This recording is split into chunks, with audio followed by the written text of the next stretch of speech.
बहुत अजीब घर को दिखाया जाता है, जहाँ पर एक अजीब सी औरत होती है। उसके हाथ में एक खिलौना होता है और उस खिलौने की मदद से वो अपने आगे के रास्ते को तय कर रही होती है। और तभी उसके सामने एक दरवाजा आता है, जहाँ पर वो रुक जाती है। उस दरवाजे के सामने वो खिलौना जो उसके हाथ में होता है वो बजना शुरू हो जाता है और अब वो उस दरवाजे से अंदर जाती है। दरअसल ये तय खाने का रास्ता है। तय खाने के अंदर जाने के बाद वो खिलौना एक जगह आकर दोबारा बसता है। ये जगह एक बोर्ड की वॉल होती जिसे वो गोल काटती है और अंदर झांकना शुरू कर देती है। वहीं दूसरी तरफ हमें एक आदमी को दिखाया जाता है जिसका नाम आइजैक है। आइजैक को अपनी पिछली जिंदगी के बारे में कुछ भी याद नहीं है। 1 साल पहले उसका एक्सीडेंट हुआ था, जिसके बाद वो अपनी याददाश्त भूल गया। आइजैक के पास उसका दोस्त आता है। वो कहता है कि मेरे पास तुम्हारे लिए काम है। 1 साल पहले मेरे भाई ने अपनी जान ले ली थी। उसके बाद उसकी पत्नी भी अचानक से कहीं गायब हो गई और अब मुझे किसी की जरूरत है जो मेरी नीज की देखभाल कर सके। क्या तुम इस काम को करना पसंद करोगे? इसके बदले में तुम्हें अच्छे खासे पैसे दूंगा। आइजैक मान जाता है क्योंकि देखभाल करना कोई बहुत बड़ा काम नहीं है। और अब आइजैक का दोस्त उसे उस जगह ले जाता है जहाँ पर उसकी नीज रहती है। ये जगह बहुत ही अजीब होती है। जहाँ पर वो घर है वो नदी के बीचों बीच है। आइजैक ये देखकर घबरा जाता है। वो कहता है कि मुझे तैरना नहीं आता, मैं इस काम को नहीं कर सकता। पर उसका दोस्त उसे मना लेता है और अब ये दोनों के दोनों नाव से उस घर तक पहुँच जाते हैं। और ये घर वही है जिसे हमने कहानी की शुरुआत में देखा था, जहाँ पर एक अजीब सी औरत खिलौने की मदद से रास्ता ढूंढ रही थी। दरअसल वो आइजैक के दोस्त के भाई की पत्नी थी। और अब यहाँ पर आइजैक का दोस्त उसे एक जैकेट देता है जिस पर हुक लगे होते हैं, जिससे जंजीर को बांधा जा सकता है। वो आइजैक से कहता है कि चाहे कुछ भी हो जाए, तुम मेरी नीस ओल्गा के कमरे में मत जाना। उसकी मॉम की दिमागी हालत ठीक नहीं थी और न ही उसकी है। उसे दूसरे लोगों से डर लगता है, इसीलिए वो हमेशा अपनी आंखों को बंद रख के कोने में बैठी रहती है। इसके बाद वो आइजैक को जैकेट पहना देता है जो उसने उसे दी थी। इस जैकेट के साथ एक लंबी जंजीर बंदी होती है जो उस जगह तक नहीं पहुंच सकती जहां पर ओल्गा है। और इसके बाद वो वहां से चला जाता है। आइजैक अब घर पर अकेला है, लेकिन यहाँ पर एक डॉग भी होता है जिसे वो खाने के लिए कुछ बिस्किट्स देता है। और जब वो अपनी चेयर पर बैठा होता है तभी को इसकी जंजीर खींचता है। अंदर से अजीब सी आवाज भी आती है। आइजैक को लगता है कि ये ओल्गा है, इसीलिए वो ओल्गा के कमरे में जाता है, जहाँ पर वो देखता है कि ओल्गा एक कोने में अपनी आंखों को बंद करके बैठी है। वो ओल्गा तक नहीं पहुँच सकता क्योंकि जंजीर वहाँ तक नहीं पहुँचती और उसकी जैकेट में बहुत सारे लॉक्स भी लगे होते हैं, जिसका मतलब ये है कि वो अपनी जैकेट को नहीं खोल सकता। रात को जब आइजैक सो रहा होता है तभी उसके पीछे एक तस्वीर गिर जाती है। ये तस्वीर उल्टी गिरी होती है, पर अगले पल ये तस्वीर अपने आप ही सीधी हो जाती है। इसमें एक औरत होती है जिसने उसी खिलौने को पकड़ा हुआ होता है जो इस कहानी की शुरुआत में ओल्गा की मॉम ने पकड़ा था, जो उसे रास्ता दिखा रहा था। साथ ही ये जो तस्वीर गिरी होती है, पहले इस तस्वीर में जो लड़की है उसकी आंखें छोटी थी, पर अचानक से वो आंखें बड़ी हो जाती है। और अब आइजैक को यकीन हो जाता है कि इस घर में कुछ न कुछ अजीब है, इसीलिए वो पूरे घर को सर्च करना शुरू कर देता है। और तभी उसके सामने ओल्गा आ जाती है, जिसके पास क्रॉस बो होता है, जिससे किसी भी इंसान को या जानवर को मारा जा सकता है। वो यहाँ पर आइजैक को बताती है कि मेरी मॉम की दिमागी हालत बिल्कुल ठीक नहीं थी और जो जैकेट इस वक्त तुमने पहना है वो जैकेट वो मेरे पिता को पहनाती थी ताकि वो कहीं भी न जा पाए। और एक दिन अचानक से मेरी मॉम कहीं गायब हो गई। मेरे पिता को लगा कि वो नीचे तहखाने में गई होंगी।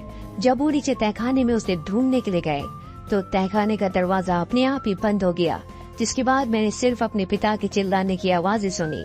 दरअसल मेरे पिता को बहुत ज्यादा डर लगता था, शायद इस वजह से डर की वजह से उनकी मृत्यु हो गई और इसके बाद ओल्गा यहाँ से चली जाती है। आइजैक को लगता है कि इस घर में जरूर कोई न कोई साया यानी कि बुरी आत्मा है जो ये सब कुछ कर रही है। वो चेयर पर बैठ जाता है और उसके सामने वही खिलौना होता है जिसके पास एक ड्रम है।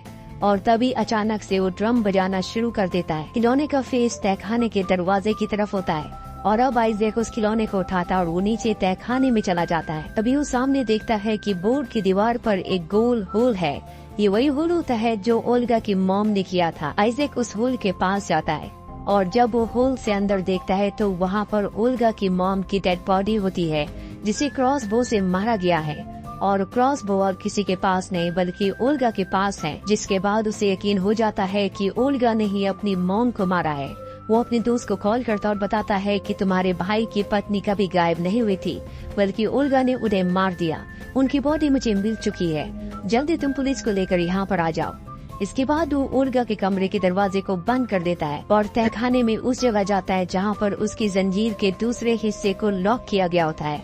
और तभी ओल्गा अपने कमरे से उसे बताती है कि मैंने अपनी मॉम को नहीं मारा, मेरी मॉम को मेरे डैड ने और मेरे अंकल ने मारा है। तुमने उन्हें फोन करके बता दिया, इसीलिए जल्दी वो यहाँ पर आकर हम दोनों को मार देंगे। इसके बाद एक बार फिर से आइजैक ओल्गा के कमरे में जाता है। सबसे पहले वो उसके क्रॉसबो को अपने पास रख लेता है और अब ओल्गा उसे बताती है कि तुम यहाँ पर पहली बार नहीं आए, 1 साल पहले भी तुम यहाँ पर आए थे और तुमने मेरे डैड को नीचे तहखाने में बंद किया था। मेरे अंकल तुम्हें यहाँ पर लेकर आए थे। और आइजैक उसकी बातों पर यकीन नहीं करता, क्योंकि उसके दोस्त ने यानी कि ओल्गा के अंकल ने उसे बताया था कि ओल्गा की दिमागी हालत ठीक नहीं है। इसके बाद वो एक बार फिर से अपने दोस्त को कॉल करता है और उसे बताता है कि ओल्गा अजीब गरीब बातें कर रही है। उसका कहना है कि 1 साल पहले भी मैं यहाँ पर आ चुका हूँ। ओल्गा के अंकल ओल्गा को बताते हैं कि तुम्हारे मॉम डैड के साथ जो कुछ भी हुआ है वो और किसी ने नहीं बल्कि आइजैक ने किया है। और इसके बाद फोन कट कर देते हैं। आइजैक ओल्गा को कहता है कि अगर तुम्हें ऐसा लगता है कि मैंने तुम्हारे माँ बाप को मारा है तो तुम पुलिस को कॉल कर सकती हो, लेकिन ओल्गा पुलिस को कॉल नहीं करती। अब एक बार फिर से आइजैक नीचे तहखाने में जाता है ताकि वो जंजीर को खोल सके। वो बहुत कोशिश करता है, लेकिन चाह कर भी वो उस जंजीर को नहीं खोल पाता। तभी वो देखता है कि ओल्गा के कमरे में चाबी है। वो होल के अंदर से हाथ डालकर उस चाबी को निकालने की कोशिश करता है, पर ओल्गा उसके हाथ को देख लेती है और उसकी उंगली तोड़ देती है। आइजैक अब पूरी तरह से परेशान हो चुका है। उसे नहीं पता कि कैसे वो अपनी जंजीर को खोलेगा और कैसे वो इस घर से निकलेगा। तभी वो देखता है कि वहाँ पर एक न्यूज़पेपर होता है, जिस न्यूज़पेपर में ओल्गा की मॉम की मृत्यु की खबर छपी होती है। आइजैक देखता है कि ओल्गा की मॉम की फोटो में उनके गले में एक चाबी है। ओल्गा ने उसे बताया था कि जब उसकी मॉम इसी तरह का जैकेट उसके पिता को पहनाती थी तो हमेशा वो चाबी को गले में लॉकेट की तरह लटका कर रखती थी। इसके बाद तहखाने में जाकर आइजैक होल से एक बार फिर से देखता है जहाँ पर ओल्गा की मॉम की डेड बॉडी होती है और उनके गले में चाबी भी होती है। वो किसी तरह से उस चाबी को हासिल कर लेता है और अपनी जैकेट के लॉक को खोल लेता है। जैसे वो जैकेट उतारता है घर की लाइट चली जाती है। इसके बाद वो ओल्गा के पास जाता है। सबसे पहले वो उसके क्रॉसबो को अपने पास रखता है और जो जैकेट उसने पहनी थी अब वो जैकेट ओल्गा को पहना देता है। पर तभी वो देखता है कि वहाँ पर उसका एक पुराना नॉर्मल जैकेट पड़ा है, जिसे देखकर वो हैरान हो जाता है। उसे कुछ समझ नहीं आता कि उसका ये जैकेट यहाँ पर कैसे आया। इस जैकेट को देखने के बाद उसे अपनी अतीत की कुछ यादें, कुछ बातें याद आती है, जहाँ पर उसका दोस्त यानी कि ओल्गा का अंकल उसके पास आया था और उसने कहा था कि तुम्हें ओल्गा के पिता को मारना होगा। अब मौके का फायदा उठाकर ओल्गा अपनी क्रॉसबो को ले लेती है और उसे आइजैक के ऊपर हमला करती है। आइजैक बचने के लिए एक कमरे में चला जाता है, लेकिन वहाँ पर ओल्गा आकर उसे जख्मी कर देती है। जख्मी होने के बाद एक बार फिर से वो अपनी अतीत की यादों में चला जाता है, जहाँ पर उसे याद आता है कि जब वो ओल्गा के डैड को मारने के लिए इसी घर पर आया था तो उसने कागज पर एक नोट लिखा था जो कि ओल्गा के डैड के लिए एक चेतावनी थी, जिसमें उन्होंने लिखा होता है कि तुम्हारा भाई यानी कि ओल्गा के अंकल तुम्हें मारना चाहते हैं। और तभी वो बेसमेंट का यानी कि तहखाने का दरवाजा देखता है जो अंदर से पहले से लॉक्ड होता है। वो किसी तरह से दरवाजे को खोलकर नीचे तहखाने में जाता है, जहाँ ओल्गा के डैड जख्मी हालत में होते हैं। उनकी ये हालत किसने की उसे कुछ भी नहीं पता।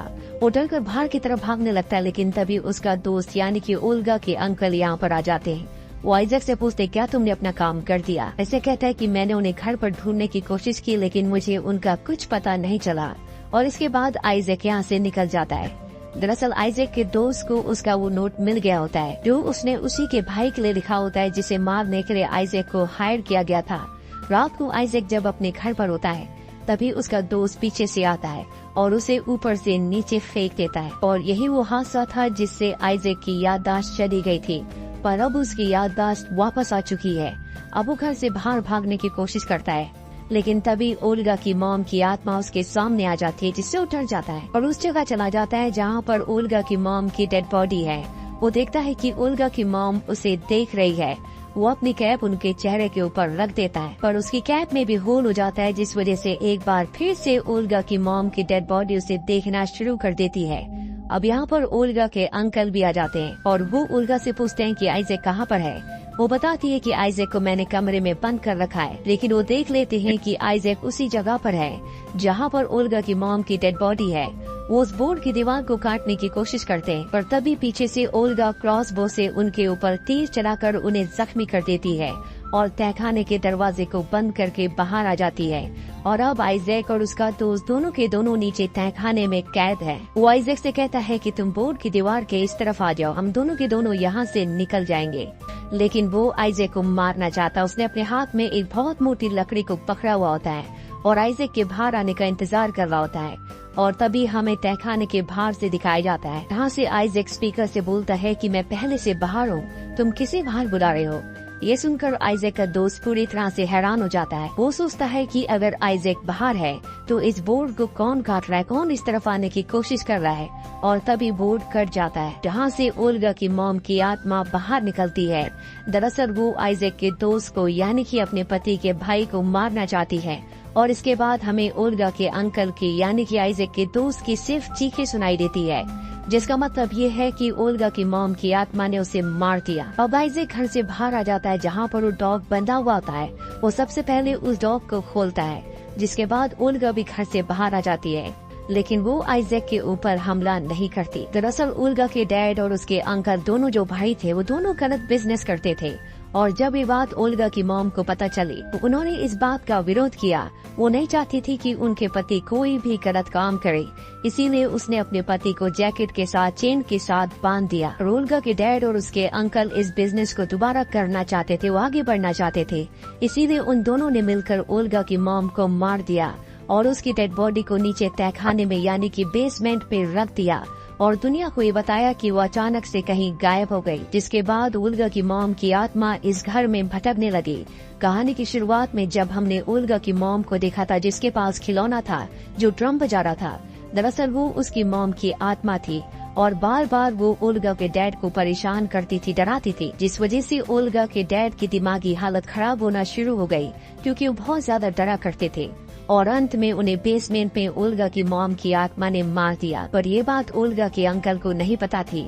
उन्हें लगता था कि उसका भाई दिमागी तौर से पूरी तरह से खत्म हो चुका है, वो पागल हो गया है और उसके लिए खतरा बन सकता है। इसीलिए उसने ओल्गा के डैड को मारने के लिए आइजैक को हायर किया। पर जब आइजैक उसके घर पर आए तो उसने तय किया कि वो उसे नहीं मारेगा, बल्कि उसे अवेयर कर देगा कि तुम्हारा भाई तुम्हें मारना चाहता है। पर ओल्गा के अंकल को ये बात पता चल गई थी, क्योंकि उन्हें आइजैक का लिखा हुआ नोट मिल गया था। जिसके बाद उन्होंने आइजैक को ऊपर से नीचे गिराकर मारने की कोशिश की, पर उपज गया, पर उसकी याददाश्त चली गई। इसके बाद एक बार फिर से बहला फुसला कर पैसों का लालच देकर वो यहाँ पर आइजैक को लेकर आए। उन्हें पूरा विश्वास था कि ओल्गा उसे मार देगी, जिससे आइजैक उनके रास्ते से हट जाएगा, क्योंकि अगर आइजैक की याददाश्त पहले वापस आ जाती तो वो ओल्गा के अंकल को मार देता। यहाँ पर जो खिलौना बार बार ड्रम बजाता है, ऐसा ओल्गा की मॉम उससे करवा रही होती है, ताकि लोगों को उसकी डेड बॉडी मिल जाए, उसके रिचुअल्स पूरे हो जाएं और उसकी आत्मा को मुक्ति मिल जाए। और अब सबको पता है कि ओल्गा की मॉम की डेड बॉडी कहाँ पर है, जिसे दफनाने के बाद उनकी आत्मा भी हमेशा के लिए आजाद हो जाएगी, क्योंकि उन्होंने अपने दोनों दुश्मनों को यानी कि अपने पति को और अपने पति के भाई को, जिन्होंने उसे मारा था, उनसे बदला ले लिया है। और इसी के साथ ही कहानी यहीं पर खत्म हो जाती है। उम्मीद करते हैं कि ये कहानी आपको पसंद आई होगी।